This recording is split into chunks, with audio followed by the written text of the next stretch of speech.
మొదటి తిమోతిలో మనము ఈ మాట చదివినాం. అయితే మంచి పోరాటము పోరాడాలి అనే వాక్యం ఉంది ప్రియమైన వాళ్ళరా.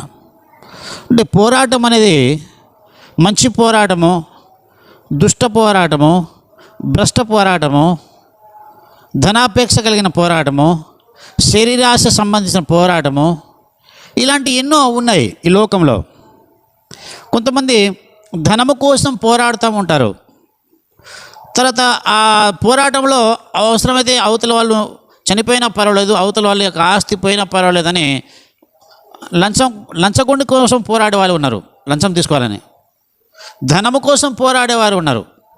కొంతమంది వ్యామోహముతోటి విచార సంబంధమైన విషయంలో పోరాటం చేస్తూ ఉంటున్నారు. కొంతమంది మరిక అనేక రకాల మరిక మత ఛాందస్కు సంబంధించినటువంటి పోరాటాలు కూడా మనం చూస్తున్నాం.